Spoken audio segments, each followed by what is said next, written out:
Hemos hecho a lo largo de este curso, que nos ha ocupado un viernes de cada mes, un recorrido por los 4 itinerarios que fueron identificados durante el Congreso de Laicos.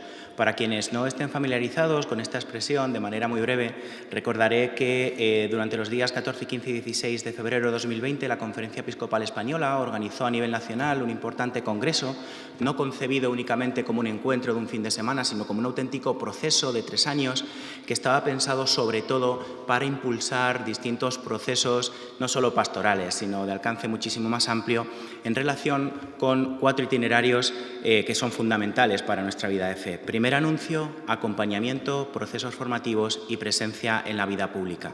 Comenzamos el curso precisamente con una reflexión general sobre lo que supuso este proceso, en el contexto, además, del proceso sinodal que hemos seguido también a nivel de Iglesia que peregrina en España. El próximo día 4 de junio se va a celebrar la Asamblea Diocesana, en la cual se van a presentar las síntesis de las aportaciones que hemos hecho en parroquias, asociaciones, movimientos. Aprovechamos para animar a participar en este encuentro que nos congregará a todos en Guadalupe. Y, como digo, junto con ello pues hemos ido reflexionando sobre los diferentes itinerarios. Terminamos con el cuarto de los mismos, que probablemente sea el más directamente relacionado y el que hace de puente con los otros 3, con la vocación laical, aquello a lo que estamos llamados los fieles laicos, que es ni más ni menos que hacernos presentes en la vida pública para anunciar a Jesucristo, para acompañar a los hombres y mujeres de hoy, para ayudar a que lo conozcan. Un itinerario, presencia en la vida pública, que, como digo, constituye probablemente un reto fundamental y quizás que no estamos sabiendo afrontar. Yo estoy cada vez más convencido de que no solo necesitamos formación en torno al mismo, sino que sobre todo lo que necesitamos son testigos. Y en la tarde de hoy contamos ciertamente con uno de ellos, con don Jaime Mayor Oreja, por todos absolutamente conocido. Bueno, pues por su relevancia en la vida pública, pero ya no solo en el ámbito de la política, que también, sino también en el ámbito de la prepolítica, absolutamente fundamental. Don Jaime Mayor Oreja, bueno, él es de formación ingeniero agrónomo, si mal no recuerdo, aunque ha dedicado la mayor parte de su vida política al servicio público, con distintas responsabilidades a nivel autonómico en su tierra, en el País Vasco, por supuesto como diputado nacional, como ministro del Interior entre 1996 y 2001, creo recordar, y luego después como candidato al Lehendakari. Ahora después haré una reflexión sobre esto, en el año 2001, y posteriormente como eurodiputado en el Parlamento Europeo, donde ocupó diferentes cargos. A partir de ahí, pues ciertamente ha impulsado distintas iniciativas en el ámbito de la prepolítica, la última de ellas muy importante es NEOS, de la cual seguramente nos va a hablar en el día de hoy. Si tuviera que definirlo en 2 palabras, ¿no? Pues probablemente, bueno, serían más de 2, ¿no? Pero probablemente diría que es una persona que abre caminos imposibles. Y esto lo digo sobre todo cuando recordaba, aunque yo era realmente joven, aquella candidatura que se planteó en el País Vasco en el 2001, que fue la más votada, una candidatura no nacionalista y que estuvo a punto de lograr ganar las elecciones, ¿no? Este era un camino imposible. Y se hizo, se andó, se salió adelante con este camino, ¿no? Yo creo que esto es importante y probablemente esta reflexión viene al hilo, a propósito de lo que vamos a vivir hoy, porque a veces los cristianos tenemos la sensación de que hacernos presentes en la vida pública, tratar de reformar la realidad para hacer de ella un pequeño anticipo del reino de Dios, es un camino imposible y lo tenemos que hacer. Es un camino que hay que andar, ¿no? Bueno, pues de todo ello y más nos va a hablar don Jaime Mayor Oreja. No es la primera vez que está con nosotros, lo tuvimos también en una jornada, Cristianos y Política. Yo además lo recordaba esta tarde cuando pensaba que me iba a encontrar con él. Tuve el privilegio de compartir un encuentro en el año 2017 en Oxford, donde nos habló de los procesos de paz. También pues otra de sus grandes batallas, otro de sus grandes caminos imposibles.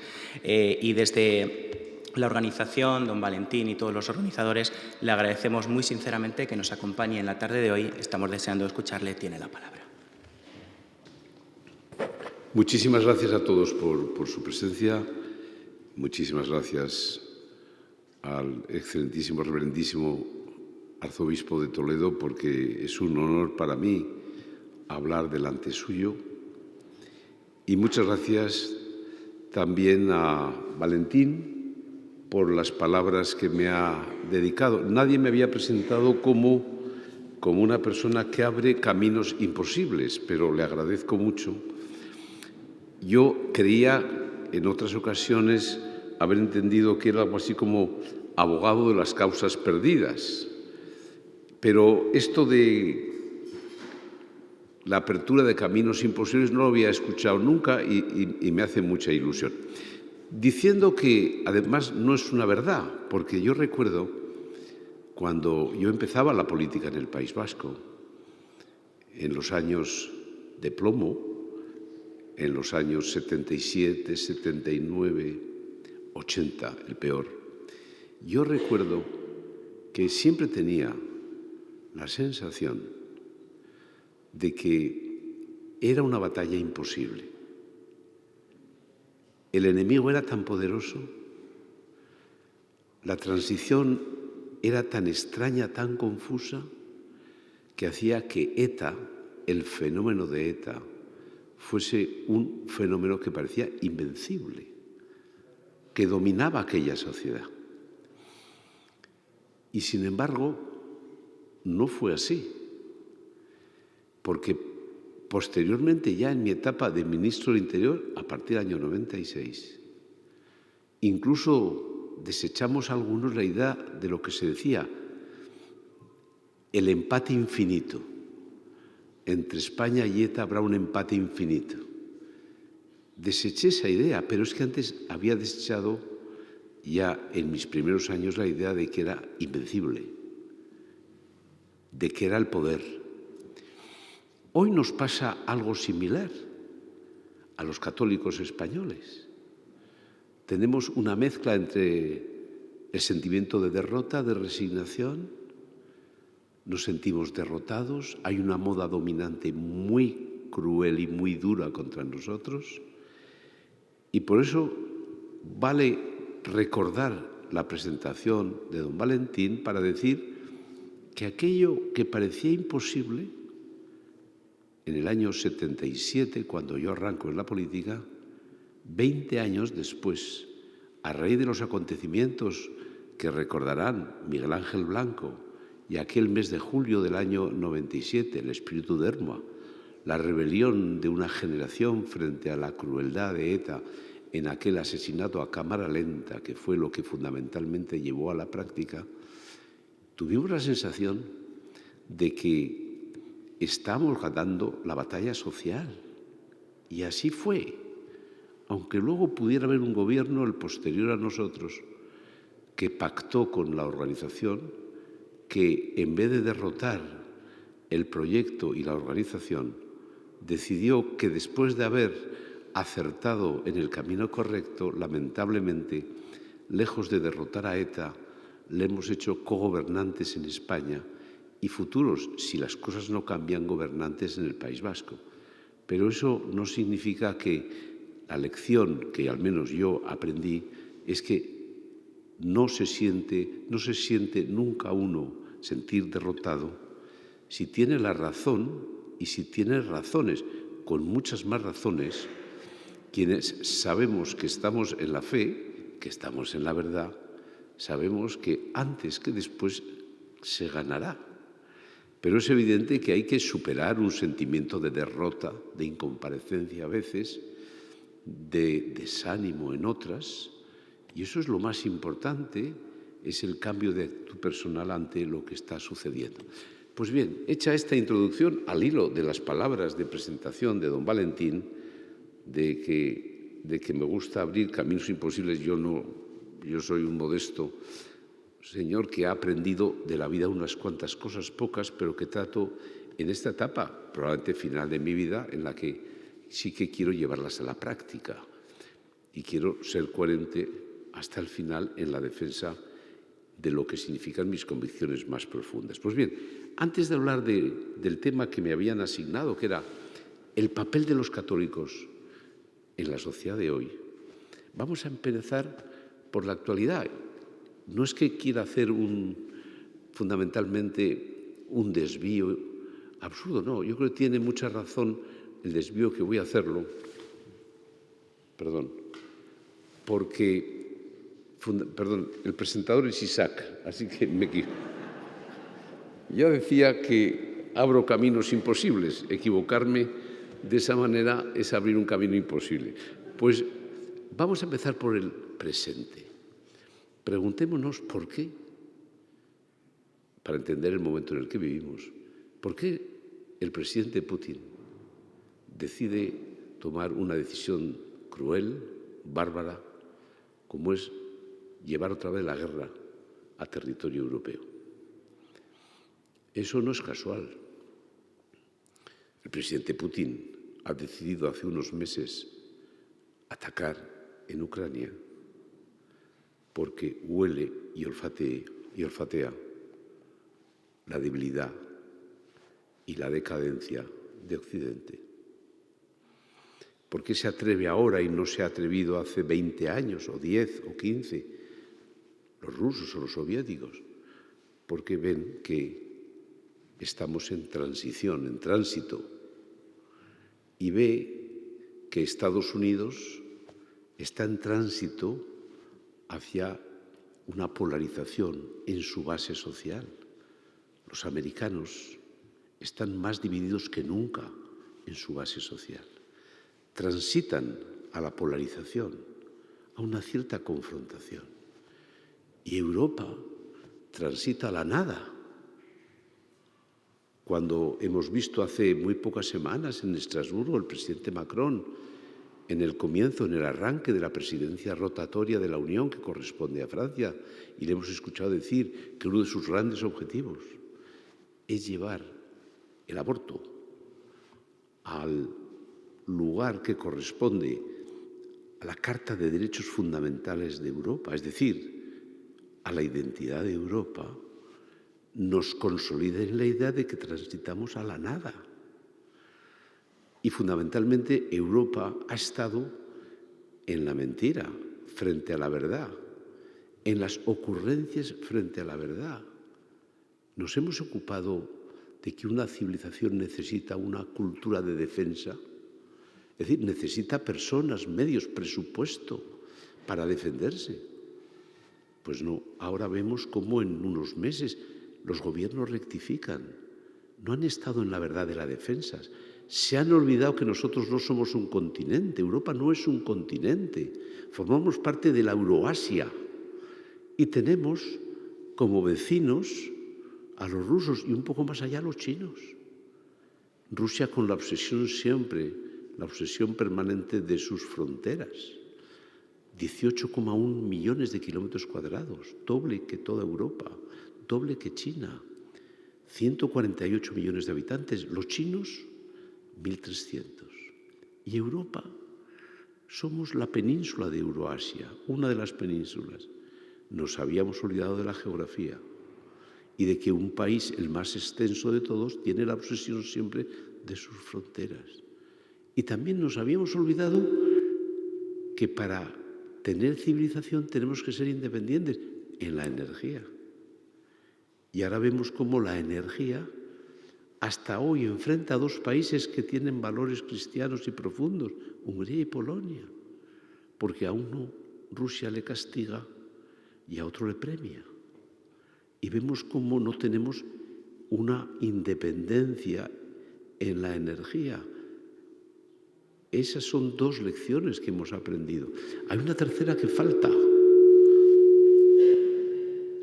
que es que toda civilización tiene que tener una dimensión religiosa. Aunque no seas creyente, pero tiene que tener una dimensión religiosa, espiritual. Tiene que estar siempre en un rearme moral. Bueno, esa lección todavía no la hemos aprendido. Las dos primeras ya lo estamos aprendiendo en 2 meses. Necesitamos cultura de la defensa, necesitamos independencia en la energía, pero la tercera es más difícil. Pero es tan importante como todas las demás. No es que la religión vaya a sufrir más que sufre. No, la civilización es la que sufre, la que padece, cuando se pisotean todos los fundamentos de una civilización cristiana. Cuando hay una obsesión enfermiza de sustitución, de reemplazo de un orden social que se fundamenta en valores cristianos por un implacable desorden social. Esa es nuestra máxima debilidad. Entonces puede decirse que en un momento determinado Putin ve 4 transiciones. Digo 4 para para ser más exhaustivo, pero ved esencialmente dos. Estados Unidos transita hacia la polarización, Europa transita hacia la nada, España yo diría que transita hacia la ruptura, y los Estados americanos del sur, los países americanos del sur, están caminando hacia el totalitarismo, hacia el indigenismo, hacia la revancha, hacia una civilización, respecto de una civilización. Claro, cuando hay transición, y solo transición, hay decadencia y hay debilidad, y el adversario la olfatea, y por eso se atreve a hacer lo que fundamentalmente se está atreviendo a hacer. Esto es un ejemplo para decir algo que me parece a mí también muy importante, el principal papel que tenemos los católicos, tanto de la jerarquía como los laicos, es entender con más profundidad que los demás la naturaleza de la crisis que vivimos. Todos tenemos que ser profundos en la medida de nuestras posibilidades. Los católicos tenemos una mayor obligación porque nosotros defendemos la verdad, no solo una verdad absoluta, sino la verdad en cada uno de los acontecimientos que se están produciendo. Y hoy en general hay una prevalencia, una superioridad de la mentira sobre la verdad, porque la mentira es mucho más cómoda que la verdad. La mentira está siempre en la superficie, la mentira se usa, se propaga, la verdad se busca y está siempre en la raíz de los hechos. Y nosotros tenemos la obligación, si es que creemos en una verdad absoluta, es buscar la verdad en los hechos cotidianos, en los hechos políticos, no conformarnos lo que leemos o vemos, oímos en los periódicos, en la radio, en la televisión o en las redes sociales. Hay que dedicar siempre un tiempo a interiorizar lo que se produce. Y esto es una obligación singular del católico, ir a la raíz de lo que sucede. No ir al extremo, ir a la raíz, que es distinto, porque eso es lo que te encuentras con la verdad. Pues bien, esa tarea de buscar la verdad frente a la mentira, yo creo que esa debe ser la principal característica del católico de hoy. Y no es fácil, porque en general, como antes he dicho, la crisis que hoy vivimos, la causa entre las causas es la pérdida de fe. Es decir, el pérdida del sentido de la trascendencia en la sociedad en la que vivimos. Esa es la causa entre las causas. Porque fundamentalmente la fe es la defensa de una verdad. Y eso es incómodo. Y en cambio, la comodidad reside mucho más en la mera administración de un bienestar material. Yo cuando me encuentro con gentes mucho más jóvenes que yo, les digo siempre, tenéis que diferenciar mi generación de la vuestra. Mi generación es una generación de posguerra, de post-tragedia. Yo nací 6 años después de la Segunda Guerra Mundial, del final. 6 años después de la bomba de Hiroshima. Yo no necesitaba ningún diagnóstico cuando era joven, porque el diagnóstico había sido la guerra, la tragedia. Yo solo necesitaba esforzarme en el ámbito personal, pero el diagnóstico estaba establecido. Hoy no se sabe en qué momento vivimos, pero estamos en el final de una etapa. Nosotros estamos en el arranque de otra. Hoy los jóvenes tienen que saber que viven en un final de una etapa, que probablemente luego se vencerá la dificultad, el traumatismo propio de los finales de las etapas, pero tienen que saber entender el momento histórico peculiar, singular, que vive esta generación. Y eso hace que, además del esfuerzo personal, tienen que saber encontrar un diagnóstico de lo que realmente sucede en las sociedades en las que hoy estamos. Por eso es tan importante desde esa perspectiva, por ejemplo, apreciar y valorar la trascendencia de los sacerdotes en la sociedad en la que estamos. Y los sacerdotes tienen que entender también su papel. Los sacerdotes, su principal objetivo es la fe, ninguna duda, pero tienen que saber dedicar un cierto tiempo al debate cultural que se está produciendo en nuestra sociedad. Porque ha habido una incomparecencia cultural. Los católicos en general hemos creído equivocadamente que éramos como simplemente una mayoría. Y las mayorías siempre son cómodas, se acomodan. Y tenemos que ser más minorías creativas, que tengan capacidad de movilización, de esfuerzo, y que fundamentalmente sepan hacer ruido. Porque hoy tenemos enfrente una moda dominante que, como ya apuntó el Papa Benedicto, es la dictadura del relativismo. Y el aliado principal hoy de esa dictadura no es la propaganda, es el silencio. No explican lo que de verdad quieren, que es, como antes he dicho, reemplazar, sustituir y destruir un orden social sobre fundamentos cristianos por un implacable desorden social. Pero creen que en el silencio, como avanza el género, como avanza como si fuese un signo de progreso el aborto, en el silencio está su aliado principal. Por eso nosotros lo que tenemos es que ser capaces de crear minorías creativas que tengan capacidad de hacer ruido, de hacerse presente, de movilizarse frente a este que es el problema entre los problemas.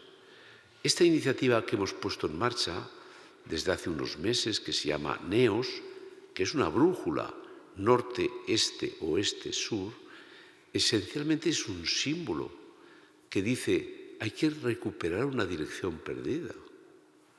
Hemos perdido la dirección, es decir, hemos alterado una jerarquía de valores dentro de nosotros mismos. Y por eso NEOS nace, para tratar de hacer un esfuerzo desde una cultura de la suma, no de la separación, de la suma, un movimiento cultural abierto que sepa defender los fundamentos cristianos de nuestra sociedad. Nosotros siempre tenemos que alejarnos de lo que dicen algunos cuando surgen estos problemas. Dicen: no nos movilicemos. Si nos movilizamos nosotros, se van a movilizar más los adversarios. U otros dicen: son cortinas de humo. No es verdad. No son cortinas de humo. Son la esencia de su proyecto. Este es su proyecto. En España no hay un gobierno de coalición. Hay un proceso en el gobierno que tiene como objetivo principal la destrucción de un orden social fundamentado en valores cristianos por otro implacable desorden social. Y por eso nosotros sí que tenemos que tener la brújula para entender que ese es el problema entre los problemas y que eso nos exige un cambio de actitud y de ser mayorías cómodas, acomodadas, pues a ser minorías creativas. Y por eso el día 26 del mes de junio hemos convocado una gran manifestación, no solo para decir que no a la nueva ley del aborto, sino para decir que no a la ingeniería social que acabo de describir, en la que se pretende cambiar la conciencia de las personas sin que se den cuenta, como síntoma y símbolo del progreso. Yo recuerdo también, en mi tierra, en el País Vasco, también aprendí hace mucho tiempo que el problema no es que haya una conciencia nacional nueva, el País Vasco contra España, el nacionalismo vasco contra España. Esa no fue la causa del desorden, del crimen, del terrorismo que vivimos. El terrorismo no fue la existencia de una conciencia nacional, fue la pérdida de fe. Fue la modificación de muchas conciencias de mi generación que cambiaron su religión. La religión católica fue sustituida por una nueva religión, la religión nacionalista. Y por eso ETA no nació en las sacristías, no nació en la secularización de aquellos años brutal de la Iglesia en el País Vasco. Y todo lo que hemos vivido de terrorismo es porque los vascos dimos la espalda a Dios, dejamos de creer. Y ahí está el origen y la causa de lo que hemos padecido y de alguna manera seguimos padeciendo.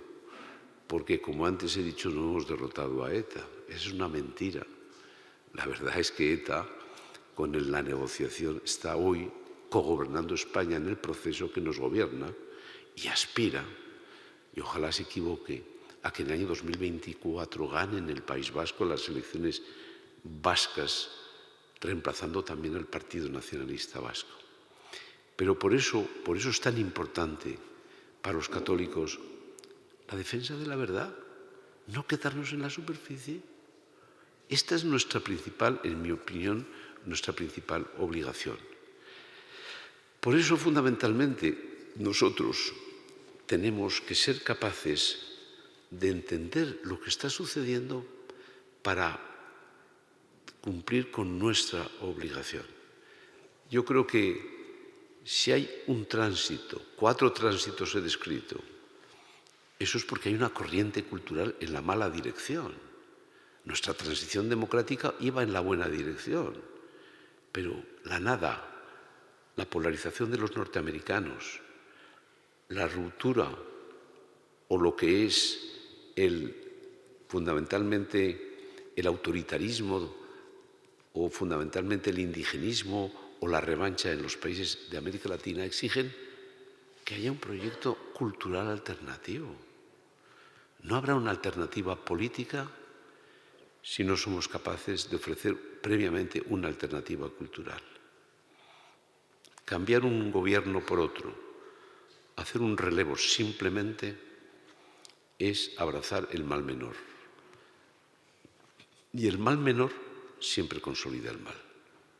Por eso hace falta proyectos alternativos. Y por eso nosotros tenemos que ser capaces, los católicos, de movilizarnos y también que otros que no confirmen nuestra fe, que no tengan nuestra misma fe, podamos con ellos trabajar en la defensa de un orden social, porque ellos también, sin ser creyentes, pueden defender el mismo orden social que nosotros. Y tenemos que ser humildes, pero al mismo tiempo ambiciosos, porque tenemos fundamentalmente un gran reto, que es ofrecer a la sociedad un proyecto cultural en esos fundamentos cristianos a los que me estoy refiriendo insistentemente en este acto. Por eso, yo no quiero prolongarme más de los 30 minutos de intervención. Sí quiero decir que por eso ha nacido esta iniciativa cultural Neos, que nace también para sumar, porque una de las tragedias que tenemos los cristianos, los católicos españoles, es que hemos estado encerrados en nuestras instituciones respectivas y normalmente descalificándonos unos a otros. Estos son demasiado conservadores, estos son demasiado progresistas, estos fundamentalmente están equivocados y nos hemos olvidado de lo que nos une. Y hace falta instituciones que hagan de la cultura de la suma su razón de ser. Por eso Neos no tiene presidente. Yo no soy el presidente de Neos, ni María San Gil es la portavoz.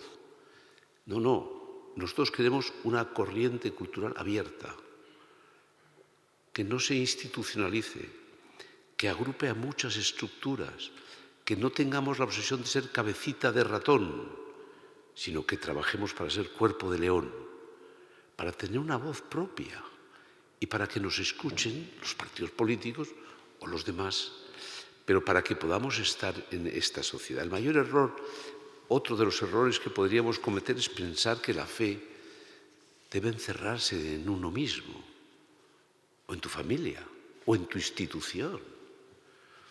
No, la fe tiene que tener la capacidad de llevar a personas a la vida pública. Nosotros no vamos a estar en la política. Neos no nace como un partido político. No quiere ganar elecciones, no pretende ganar elecciones. Quiere tener la independencia de defender unos fundamentos. Y nosotros hemos decidido 7 grandes fundamentos. La vida, la naturaleza y la dignidad de la persona frente al género, la defensa de la libertad, de educación, la objeción de conciencia, la libertad religiosa, los que no aceptamos la cancelación.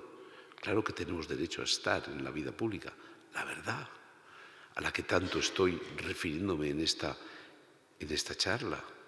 España como nación y la corona, y entender las amenazas globales. No hablamos de más temas, 7 fundamentos, porque no queremos ganar elecciones, no queremos alcanzar el poder. Lo que queremos es estar presente en la sociedad. Y nos parece que para tener más credibilidad que nunca hace falta decir: no vengo a ser ministro, ni vengo a ser diputado, no, vengo a defender estos fundamentos.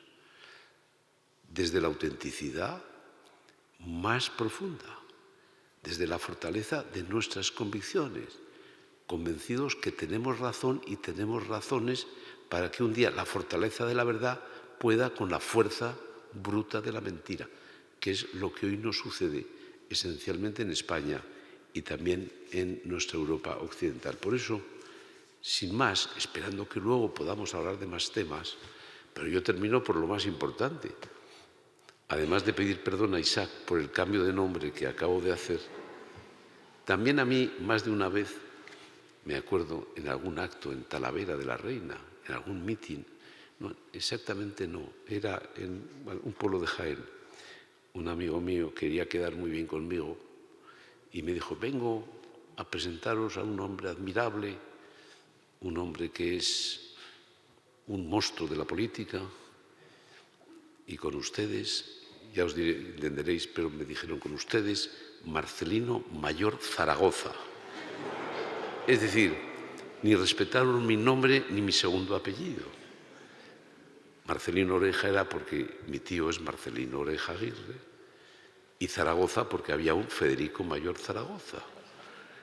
Pero he hecho con Isaac lo mismo que me hicieron, no lo he hecho por vendetta, pero en cualquier caso yo también lo he padecido, y a mí es de las anécdotas que más gracia me hicieron, porque me rebajaron esa vanidad que solemos tener, sobre todo al principio, los que nos dedicamos a la política, a la vida pública. Pero por eso termino con lo más importante. Yo creo que yo he venido hoy aquí también para deciros que es un momento en el que ese 26 de junio en Madrid, los españoles, los católicos españoles, los que queremos defender unos fundamentos cristianos, tenemos que decir: basta ya a tanta ingeniería social, a tanta transformación de conciencias, a tanta impostura, a tanta mentira, evidentemente arrancando con una ley que viene a consolidar el derecho del aborto y que significa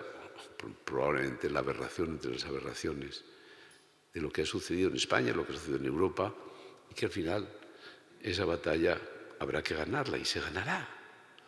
Y será como la esclavitud, una vergüenza, que ahora nos avergonzamos de aquella, y dentro de no sé cuántos años también se avergonzarán de cómo podíamos matar a una persona, a un ser desvalido, haciéndole sufrir en el vientre de su madre, que lógicamente tendría que ser el lugar en el que se debía de sentir más protegido. Eso es síntoma hoy de progreso.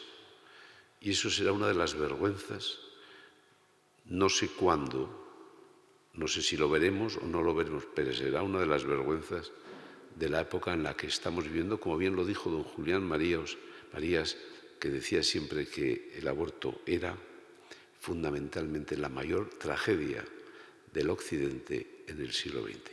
Muchísimas gracias por su atención.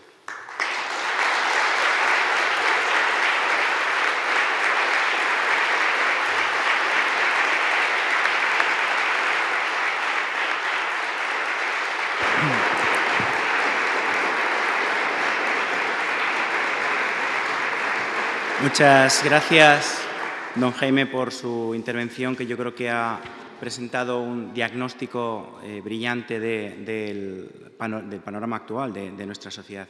No se preocupe por el cambio de nombre. Ha comenzado su intervención señalando que nunca le habían denominado impulsor de Caminos Imposibles. A mí nunca me habían llamado Don Valentín, estamos en paz, pero es algo que me agrada porque Don Valentín es un excelente sacerdote de nuestra archidiócesis y que me confundan con él ciertamente salgo ganando. Abrimos ahora un turno de coloquio. Quienes nos están siguiendo a través de Radio Televisión Diocesana pueden ver en las pantallas de su televisor un número de teléfono, de WhatsApp, a través del cual pueden enviarnos sus preguntas. Ya están llegando algunas de ellas y, por supuesto, los que están aquí presentes, que llenan esta sala, pues también tienen la palabra a partir de este momento. Mientras lo piensan, yo voy a formular una primera pregunta y a partir de ahí pues abriremos el coloquio. En un momento de la historia reciente de nuestro país, los grandes temas que afectaban a la persona y a la sociedad estaban como desaparecidos. El aborto, la eutanasia. Y claro, ahí el gran reto para los creyentes era el que estos grandes temas no pasaran desapercibidos y estuvieran en el debate público, ¿no? Ahora ha ocurrido justo lo contrario, que de repente, en un intervalo temporal muy estrecho, se han generado distintas iniciativas precisamente sobre los temas que usted trataba en la parte final de su intervención, ¿no? La ley de la eutanasia, nuevamente la reforma de la ley del aborto, la cuestión de las distintas leyes LGTBI que se están impulsando en algunas comunidades autónomas, Castilla-La Mancha entre ellas, recientemente aprobadas, ¿no? Claro, la pregunta es cómo debemos los cristianos hacernos presentes en este debate público cuando los partidos políticos con representación parlamentaria, la inmensa mayoría de los mismos, por lo menos en nuestra comunidad autónoma se ha ocurrido, aprueban por unanimidad este tipo de iniciativas, y cuando la mayor parte de la sociedad pues realmente la ven o con buenos ojos o no lo ven con malos ojos o con indiferencia. Esta sería la primera pregunta. Bueno, eso tiene una solución que es lo que antes dije, un cambio de actitud personal e institucional. Algunas veces, antes lo he dicho también, algunos dicen, no, si nos movilizamos, provocamos. Un error, al 100%. Hoy en España la tragedia es que no hay debates. En televisión hay uno que es cada vez más aburrido, 5 o 6 candidatos, pero no hay debates, menos que en el resto de las sociedades europeas. No quieren el debate. La eutanasia era una ley que exigía un debate social. Hay quienes pueden estar a favor de ella, a otros nos parece que la muerte digna no es la eutanasia, sino la muerte digna es morir con el cariño de los tuyos y con los cuidados paliativos máximos. Esa es la muerte digna. Pero ahora han impuesto una tabla de falsos y nuevos derechos que conforman una moda dominante. El aborto no es la interrupción voluntaria del embarazo. Eso significa algo así como si el garrote vil fuese la interrupción de la respiración. No, el aborto es, unos dirán una tragedia, otros diremos que es un crimen. No se puede hacer ni de un crimen ni de una tragedia un derecho. Pero esos son los falsos y nuevos derechos. ¿Pero ha habido algún debate de esta nueva ley? ¿O se ha despachado en 10 minutos con las noticias de los telediarios? ¿Alguna cadena ha abierto un debate sobre la eutanasia? ¿A favor y en contra? ¿O sobre el aborto? ¿A favor y en contra? Por eso antes he dicho, no puede haber un silencio cómplice. El silencio es cómplice porque de la misma manera que los comunistas y los nazis en los años 40 y los años 30 hicieron de la propaganda su aliado, buscaron en la propaganda su aliado, ellos han aprendido que ahora tienen que hacerlo con la complicidad del silencio. Nosotros no podemos participar en ese silencio. Nosotros tenemos que asumir el riesgo de decir lo que pensamos y de pedir un debate sobre todos estos temas. Bueno, pues yo creo que eso en el fondo lo que estoy simplemente es señalando que hace falta un cambio de actitud personal e institucional. La manifestación del 26 no solo se hace para denunciar este gobierno, sino se debe hacer para avisar al siguiente de que no puede ser lo que ha pasado en nuestra historia reciente, que cuando viene un gobierno con otras siglas y con otras características no se cambia nada de un proyecto cultural. No solo se trata de gestionar la economía, se trata de invertir un proyecto cultural que lo colocan en la primera dimensión aquellos que gobiernan hoy en España. Entonces hace falta para ello existir, que haya una masa crítica, que se tiene que saber movilizar, pero no solo para denunciar a este gobierno, sino para decir, no, nosotros ya a partir de un momento determinado vamos a volver a hablar. Ya lo hicimos con aquellas manifestaciones que fueron importantísimas, cuando se aprobó determinadas instituciones en el momento en el que llegó Zapatero. Pero luego no perseveramos, no hubo tenacidad y han desaparecido. Hay que recuperar el nervio, hay que recuperar la masa crítica para saber decir lo que realmente pensamos. Y yo creo que esa es la única solución. En estos momentos la solución es existir, la palabra y un cambio de actitud personal e institucional. Muy bien. Creo que tenemos alguna pregunta aquí en la sala. Sé definir las dos preguntas que quiero hacer. Una primera pregunta sería si el desorden del que ha hablado, y refiriéndome en España, si el desorden que ha hablado no arranca, por así decirlo, sobre el 2009-2010 con la crisis económica americana y la entrada de todos estos partidos populistas, ¿no? Y en qué medida eso ha ido afectando en las sucesivas elecciones. La otra pregunta me resulta un poco difícil de expresar porque igual la expreso mal o la digo mal porque viene de ayer o de antes de ayer. Es decir,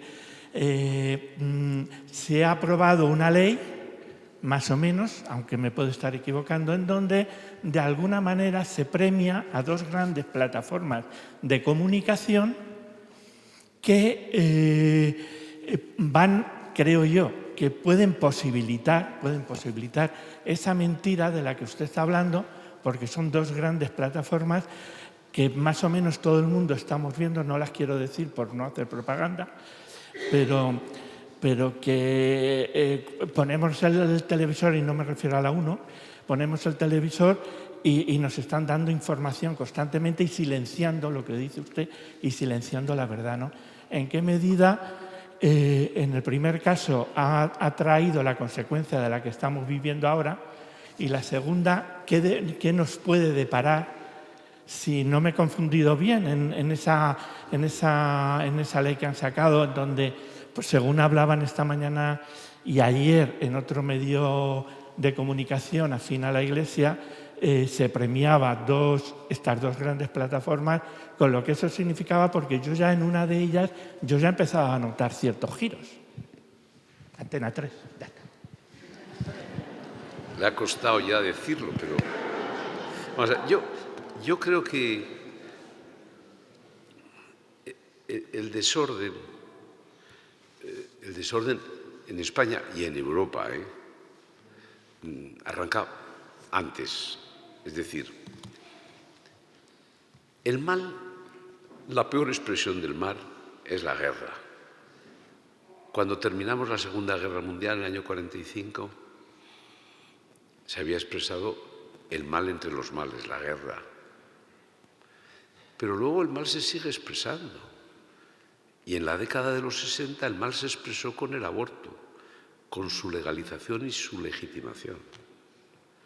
Luego el mal se sofistica y llega al género, que es ya la sofisticación del mal. Y luego ya se socializa el mal y llega la eutanasia. Pero en el fondo lo que se ha ido produciendo es que nos hemos olvidado de lo que eran los momentos de dificultad y ha habido una mala administración de un bienestar material que nos ha caracterizado a mi generación. Hemos mal administrado un bienestar material que ha sido creciente, cada uno en sus niveles, y hemos ido destruyendo referencias permanentes. Esa es la causa, es una causa fundamental, y entre ellas la fe. Hemos ido destruyendo referencias permanentes, y entre ellas la fe. Al mismo tiempo hemos huido de la verdad como de la peste, y por eso la institución que más ha sufrido es la familia, porque la familia es la institución de la verdad por excelencia. Yo soy más verdad en mi casa que hablándolos a ustedes. Entre otras cosas porque a mí en mi casa mis hijos no me permitan que vaya de bueno, porque en casa eres como eres. Y la familia es la institución de la verdad. Y el matrimonio es la institución del compromiso. Y esas instituciones por eso están en crisis. Los que llevamos ya casados 40 años ya sabemos hace mucho tiempo. Yo siempre digo la misma broma. El matrimonio es la institución no del cloroformo, no te han puesto un tapo, no, del aguantoformo, que es distinto. Pero todos sabemos que tú tienes que en el matrimonio superar los momentos difíciles de uno y de una. Y al final, si estás 40 años, el matrimonio o tu familia es una isla de felicidad en el sentido de que dices, oye, es mejor haber tenido un compromiso y un sacrificio. Nosotros pensamos que la felicidad te da los derechos. No, el buen cumplimiento de las obligaciones te hace ser feliz. Y eso es lo que ha entrado en crisis. Hemos huido de la verdad y de las instituciones de la verdad como de la peste. ¿Por qué la Iglesia molesta tanto? Aunque tratan de esconderlo muchas veces. Porque se atreve a defender una verdad absoluta. Y por eso, pues irá sufriendo una creciente persecución, mientras ellos sean moda dominante. Las instituciones de la verdad, una porque es la institución de la verdad por excelencia, cotidiana, la familia, y la Iglesia porque defiende una verdad absoluta. Y en un mundo en el que hay una prevalencia de la mentira sobre la verdad, estorba. Bueno, eso es exactamente, esa es la razón que explica lo que nos está sucediendo. Una mala administración de un bienestar material. Y, en el fondo, todas las sociedades cada día son más complejas, pero por eso hemos aplicado una mala ecuación. A más complejidad, ellos han aplicado menos referencias permanentes. Y yo creo que no, cuantas las sociedades sean más complejas, que lo son, más referencias permanentes. Porque si no entras en el desorden. Y el desorden no culmina solo en el extremo desorden, siempre culmina en la violencia. El avance del desorden siempre culmina en la violencia, no se detiene en el desorden. Y evidentemente, tiene toda la razón, los medios de comunicación son parte profunda de la crisis, porque creen interpretar lo que la gente piensa. Y piensa, están en crisis, han perdido referencias permanentes, pues vamos a seguir alimentando esta falta de referencias permanentes. Y por eso tenemos unos medios que en el ámbito de los valores son parte de la crisis, parte profunda de la crisis. Ahora bien, el cambio empieza por uno mismo. Empecemos por los medios de comunicación que son próximos a nosotros, que den más la batalla cultural. No vamos a pedir que la Sexta o que los conductores de los Sálvames Deluxe y Gran Wyoming den la batalla. No, pero empecemos por los nuestros. El cambio empieza por uno mismo. Tenemos que exigir más a los que dicen defender los nuestros y a lo mejor dan insuficientemente la batalla cultural. Si es que esta es la batalla entre las batallas. Si están tratando de destruir un orden social de fundamentos cristianos, eso tiene que estar en el corazón, en la prioridad, entre las prioridades de los medios de comunicación próximos a nosotros o a nuestras ideas, ¿no? Pero es verdad que el panorama es descriptible. Es decir, es un panorama propio de una moda dominante. Ahora bien, van a fracasar, es seguro. Lo que pasa es que no sé qué grado de destrucción pueden llevar a cabo. Es decir, no van a construir nada nuevo. Es decir, una sociedad que se fundamenta en el aborto, en la eutanasia, en el género, en el transgénero, en el transhumanismo, está condenada al fracaso. Pero lo que no sabemos es hasta qué grado van a destruir nuestra civilización. Que van a fracasar es seguro. Su capacidad de construcción es cero. Pero su capacidad de destrucción depende de nosotros. Que nosotros seamos capaces de defender unos fundamentos en nuestra principal prioridad y razón de ser. Muy bien, muchas gracias. Una doble pregunta a propósito precisamente de lo que está señalando. Claro, una vez le escuché decir precisamente en el último encuentro en el que estuvo con nosotros, organizado por el Grupo Polis, un grupo de trabajo de la Delegación de Apostolado Selar, que si la crisis está en la persona, la solución está en la persona, como acaba de señalar, la solución está en nosotros, ¿no? Ha reflexionado sobre cómo podemos comunitariamente, colectivamente, hacer frente a pues esta realidad, ¿no? Y a los retos que nos plantea. Pero la pregunta sería, en primer lugar, ¿cómo podemos personalmente, es decir, nosotros los que estamos aquí y quienes nos están siguiendo a través de los medios diocesanos, en el día a día, en nuestros espacios de trabajo, en nuestras familias, dar esa batalla cultural a nivel individual, a nivel personal? Y por otro lado, a través de WhatsApp nos plantean, precisamente respecto de la pérdida de valores, ¿no?, ¿qué papel ha de jugar la Iglesia como institución para volver a recuperar todos estos valores que se han perdido? Cuando vemos que la juventud a la espalda de la asignatura de religión, la asistencia a nuestros templos cada vez es menor y otros síntomas indicativos de esta decadencia a la que usted hacía mención. Bueno, en el término personal solo hay una solución que es, yo creo que es, sobre todo los jóvenes que tienen más relación social hoy, ¿no? Y es vencer el miedo reverencial a un ambiente. Yo en los años en los que estuve en el País Vasco, yo siempre decía que yo tuve que saber hacer frente a dos miedos, dos distintos. Un miedo físico, en aquel caso que ETA te matase, ese miedo físico.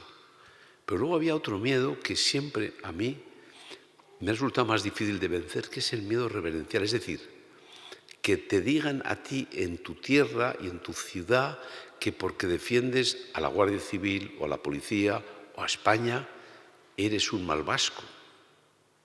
Yo recuerdo siempre en un restaurante precioso, porque se comía muy bien, no porque fuese un paisaje especialmente bonito, pero era un sitio fantástico en Zumárraga, el restaurante Echeverri, que estaba en el corazón del Goierri.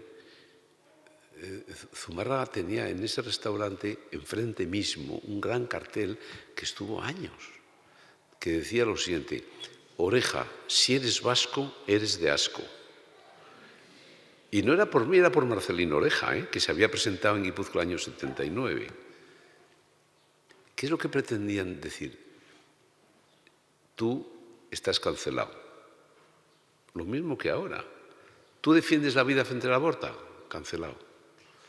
Tú estás contra la eutanasia como un nuevo derecho, cancelado. Bueno, ese miedo es el que hay que superar. Y si te preguntan en la empresa, en el colegio, en el grupo en el que convives, pues hay una primera obligación, que es decir, no, yo estoy en desacuerdo con esa moda dominante.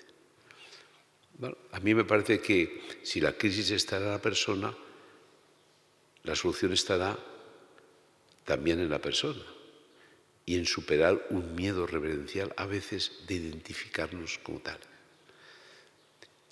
Yo creo, por ejemplo, muchas veces nos avergonzamos de nuestra fe y muchas veces ya ni rezamos en casa. Y si vienen unos amigos tuyos, no rezas porque no te atreves por sí. Dicen que en casa rezáis. Bueno, pues esos miedos son los que hay que eliminar, porque no vas a manifestar tus convicciones más íntimas y más profundas. Si al final, al cabo de los años, que yo llevo muchos años en la vida pública, al final, ¿qué te queda? La popularidad desaparece. El dinero no lo he tenido nunca, pero la popularidad va desapareciendo. ¿Qué te queda? ¿Qué me queda en mi vida? Bueno, ahora me quedan muchas cosas por neos, pero aparte de neos, tu fe. y tu familia. Si eso lo has cuidado, pues la vida nunca es la felicidad. La vida hay que saber encontrar islas de felicidad, como también decía Julián Marías. La felicidad no existe en su conjunto, pero si tienes fe, tienes dirección. Y si tienes familia, tienes hogar. Un día con muchos problemas, que has discutido mucho, que te has llevado disgustos, como es lo lógico en la vida, llegas a casa y el problema es encontrarte en un no hogar. Por eso es tan peligroso muchas veces el dinero. El dinero es la única referencia sólida que va quedando en nuestra sociedad. Y es la expresión de lo fluido, lo que pasa de mano en mano. Y que al final es evanescente. Claro, todos queremos vivir bien y todos queremos tener nuestro bienestar, pero yo no creo que en exceso es puro veneno, porque te modifica tu jerarquía de valores. Bueno, eso es respecto a lo que tiene que hacer la Iglesia. Delante del arzobispo no voy a decir nada. Ellos también tendrán que hacer su reflexión de lo que debe ser una institución más presente, como ellos lo administren en el ámbito cultural, ¿no? Pero sabiendo una cosa, que los laicos somos los que tenemos que estar en la vanguardia de esta batalla cultural. Los obispos tienen que estar próximos y te tienen que animar, no desanimar. Pero a los laicos nos corresponde la batalla cultural. Esto nos lo tendríamos que grabar a sangre y fuego, porque hay veces, y es unas preguntas que también aparecían, que los cristianos, particularmente los fieles laicos, estamos a expensas de lo que digan nuestros obispos, ¿no? Como si fueran ellos quienes tienen que darnos luz y nosotros fuéramos incapaces de conocer el magisterio de la Iglesia o de saber qué tenemos que hacer, ¿no? Obviamente nuestros pastores tienen que estar ahí. Ayer se hizo público un comunicado de los obispos de la provincia eclesiástica donde ponen de manifiesto el magisterio de la Iglesia y su preocupación a propósito de la aprobación de la ley de diversidad sexual LGTBI en Castilla-La Mancha, ¿no? Evidentemente, esto es una labor de los obispos, no darnos luz, pero no tenemos que esperar a que los obispos nos digan qué tenemos que hacer, sino que tenemos que hacernos presentes en la vida pública, ¿no? En este sentido, otra de las preguntas que nos plantea por WhatsApp, bueno, claro, una de las formas de hacerse presente en la vida pública es el campo de la política, ¿no? Y la pregunta es, ¿qué características ha de tener un cristiano que se dedique a la política para poder defender la verdad en una sociedad actual tan hostil que ciertamente afecta a los partidos políticos? Bueno, hoy es que no es fácil dedicarse a la política, pero seas católico o no católico, porque al menos en la generación en la que algunos decidimos entrar en la política, claro, en mi caso fue la inconsciencia, porque en el año 77 nadie quería ser de la UCD, que fue mi partido en la transición. Y en Guipúzcoa, claro, el único que se atrevió a estar allí era yo, pero porque tenía exactamente 26 años. Pero yo he tenido la suerte de que, aunque he tenido mis riesgos, obvios, de todo tipo, pero he tenido un reconocimiento. Lo terrible hoy, por eso yo les animo a los que en la política de buena fe entran, porque no tienen ningún reconocimiento. Hoy, por lo general, ya son, simplemente por estar en la política, ya están fundamentalmente tildados de sospechosos. Son fundamentalmente posibles delincuentes. Y aseguro que en la política no se gana dinero, salvo algunos, pero porque lo hacen desde otros instrumentos, ¿no? Y no precisamente desde el bien hacer. Pues entonces yo no he tenido nunca contradicciones siendo un católico en la política, lo digo con franqueza. Ahora hubiese puesto más acentos en algunos temas en los que no puse. Por ejemplo, yo recuerdo que en este ámbito cultural es verdad que yo tuve la responsabilidad muy difícil y complicada que era hacer frente al terrorismo. Esencialmente, yo creo que fue mi principal tarea en el año 96. Pero yo recuerdo que cuando estaba ya abandonando el ministerio convoqué a 3 o 4 ministros que coincidían en los principios básicos, en la fe, y les pregunté, bueno, cuando estamos ya dejando esta primera etapa del gobierno, era el final de la primera legislatura de gobierno, y dije, bueno, ¿nos hemos preguntado cómo ha ido evolucionando la sociedad mientras gobernábamos? ¿Cómo han ido evolucionando los medios de comunicación mientras gobernábamos? Y es verdad que la respuesta era de que no. Cuando estás en la política, y sobre todo es verdad que en el caso, no lo digo a efectos de excusa, claro, tenías que estar en lo que había que estar, ¿no? Yo no fue lo peor, pero tuve 50 asesinatos en la etapa de ministro, pero no quiero pensar lo que Rodolfo Martín Villa tuvo que pasar en los años 80, ¿no? Pero quiero decir que al final es verdad que en la trayectoria política tuya te das cuenta que había que haber dado más batalla en los fundamentos. Y es verdad que a veces el día a día te come y te obliga muchísimas horas. Pero yo no tuve ningún problema, sinceramente, de principio. Es verdad que no hicimos nada malo. Probablemente dejamos de hacer cosas buenas. Pero en los momentos más delicados, cuando nos secuestraron a Miguel Ángel Blanco y cuando no pudimos negociar, no tuve un problema de conciencia. Estaba triste porque sabía que le iban a matar, pero no tuve un problema de conciencia. No podíamos hacer otra cosa. No he tenido mala conciencia en ese sentido. En aquellos años no hicimos nada fuera de la ley y probablemente hoy para mí, yo respiro todas las noches por haber estado 5 años en el Ministerio del Interior y no he tenido nada después. Toco madera porque son capaces de inventarse ahora algunas cosas. Pero en cualquier caso, no he tenido, cuando yo estaba en la política como católico, un problema de conciencia. Puede producirse. Yo no lo tuve. La pregunta sería, claro, y ciertamente allá cada uno, ¿no? Porque la conciencia es un terreno íntimo, ¿no? Pero ¿qué puede hacer un católico comprometido en política cuando se generan estos problemas de conciencia, ¿no? Vale. Por ejemplo, ahora, en el cambio de ese orden social,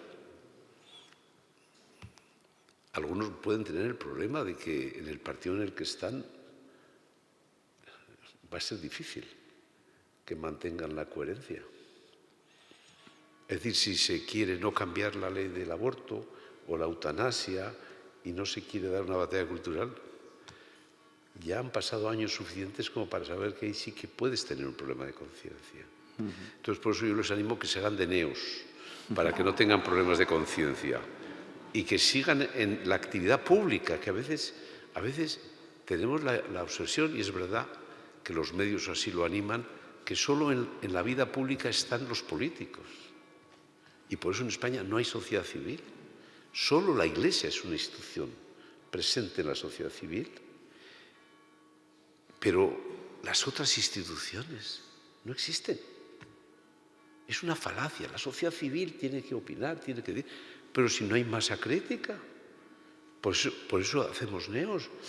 En neos está el CEU, la Asociación de Propagandistas, está la Fundación Villa Cisneros, colabora de un modo u otro el Foro de la Familia, están muchas organizaciones. Vamos a escribir un convenio con 16 instituciones. No van a perder su personalidad, pero vamos a tener una acción común.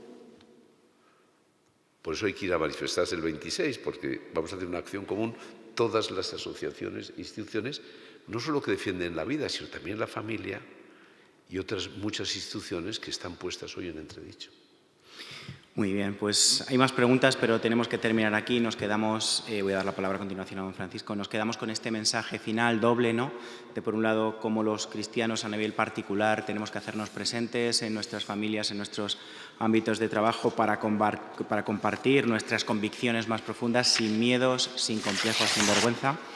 y también que tenemos que formar parte de esta sociedad civil organizada que da la batalla cultural, ¿no?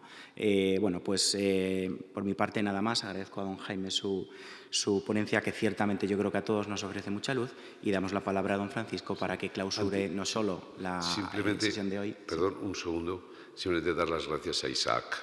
Gracias. Muchas gracias. Don Francisco, que va a cerrar la sesión de hoy y a clausurar este curso de formación complementaria. Gracias. De todas maneras, tanto Isaac como Valentín son dos cracks, o sea que no hay ningún problema. Es genial, gracias don Jaime, porque las veces que le escucho siempre me parece que es una persona con una gran lucidez, un hombre valiente, pero también una persona que no cae en algo que a veces se puede caer ante la situación que vivimos, que es en un cierto rigorismo, ¿no? Sino no está en el rigor, está en el corazón amplio, ancho, que sabe que al final la última palabra la tiene Jesucristo, la tiene la vida, ¿no? Quizás la penúltima no la tiene, y es por lo que estamos viviendo situaciones complicadas, pero la última palabra, sabemos que el triunfo está en Jesús, ¿no? y en la Iglesia. La Iglesia siempre suele asistir al entierro de sus enterradores, siempre, y les suele hacer un buen funeral. Así que en ese sentido no hay ningún problema. Yo lo que creo es que en este sentido, pues a mí me parece muy agradecido lo que ha dicho. Animo a todo lo que sea luchar por esos grandes temas fundamentales donde nos jugamos todo, la familia, la vida, todo lo que estamos viviendo actualmente, de la verdad, que decía muy bien. Yo creo que estamos llamados a dar ahí la batalla, y pienso que me parece una iniciativa de perlas, eso que ha comentado. Animo también a todo lo que sea luchar por esa vida y estar presente en la sociedad y en lo público, ¿no? Como decía muy bien Isa, yo creo que nosotros los obispos tenemos que cumplir nuestros deberes, tenemos que dar la talla, pero yo pienso que era uno de los 4 aspectos o 5 que hablaba el Vaticano II, que es la labor propia del laico, ¿no? La familia, el trabajo, la cultura, lo social, lo político, eso es propio. Nosotros los obispos no podemos pertenecer a partidos políticos ni presentarnos a elecciones políticas ni nada, ni los obispos ni los clérigos. O sea, ahora sí que tenemos que iluminar las conciencias y ayudar a las personas a que sean coherentes con el Evangelio, ¿no? Por eso también os animo a todos vosotros a ese encuentro que tendremos, si Dios quiere, el 4 de junio, eso sí, que ahí estaré presente para ganar el jubileo en Guadalupe y para la Asamblea Sinodal, donde ya nos acercamos a 2.000 personas, que estaremos, si es que nos acercamos, esperemos llegar en esta semana a cerca de los 3.000, donde tenemos que celebrar 2 Eucaristías, porque en una no cabríamos, y entraremos por la puerta del perdón. Ahí también procuraremos pues hacer una clara afirmación de nuestra fe, y procuraremos en todos los medios lo que viernes tras viernes habéis tratado de hacer tanto Isaac como nuestro queridísimo Valentín, desde esa realidad tan hermosa que habéis tenido, que yo creo que ha sido muy lúcida, los ponentes, las personas que habéis traído, y por eso, pues como hoy, ha tenido tanto fruto y tanto éxito vuestra presencia y vuestro apoyo, ¿no? Pues os espero el 4 de junio también, la convocatoria que hacía don Jaime también me parece que es muy necesaria en estos momentos, y que nada, que sigamos construyendo. El Papa Francisco dice que otro mundo es posible, ¿no? Que otro mundo es posible. Yo creo que esa es la labor que siempre ha hecho el Evangelio, otro mundo es posible, ¿no? Y ese mundo es posible si los católicos nos tomamos muy en serio nuestra presencia en la vida pública. Muchas gracias.